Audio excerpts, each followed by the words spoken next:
रामू, उसकी पत्नी और बेईमान राजा। एक छोटे से गांव में रामू नाम का एक ईमानदार और मेहनती किसान रहता था।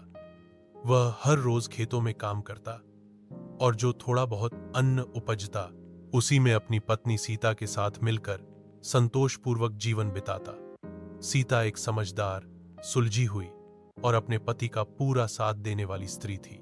उनका जीवन सादा था परंतु सुखी था।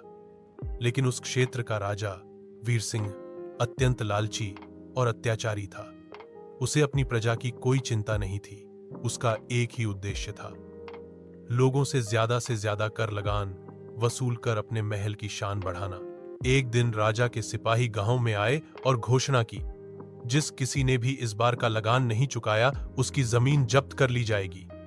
रामू इस बार सूखे के कारण अपनी फसल बेच नहीं पाया था और उसके पास लगान देने के लिए पैसे नहीं थे। उसने सिपाहियों से कुछ समय मांगा लेकिन उन्होंने उसकी एक न सुनी। रामू ने सीता से कहा, मैं शहर जाकर कुछ काम ढूंढता हूं, कुछ कमा लूंगा तो लगान चुका दूंगा। अपनी जमीन मैं किसी भी कीमत पर नहीं खोऊंगा। सीता ने चिंतित होकर कहा, ध्यान से जाना रामू, ये राजा बहुत जालिम है। रामू शहर गया और वहां मजदूरी करके दिन रात मेहनत की। कुछ हफ्तों में जब उसने पैसे जमा कर लिए और वह अपने गांव लौट रहा था तो रास्ते में कुछ नकाबपोश डकैतों ने उसे लूट लिया। रामू ने उनकी आवाज और कपड़े से पहचान लिया कि वे राजा के ही सिपाही थे। रामू टूटा हुआ और निराश घर पहुंचा और सारी बात सीता को बताई।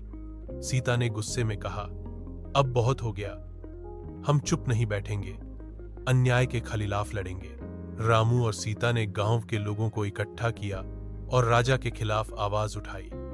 धीरे धीरे आसपास के गांवों के लोग भी उनके साथ जुड़ते गए। रामू की ईमानदारी और साहस ने लोगों को एकजुट कर दिया। राजा ने विद्रोह को दबाने के लिए अपनी सेना भेजी, लेकिन जब उसने देखा कि पूरी प्रजा एकजुट होकर खड़ी है तो उसकी सेना ने भी युद्ध करने से मना कर दिया। अंततः राजा वीर सिंह को गद्दी छोड़नी पड़ी। प्रजा ने रामू को नया राजा चुना।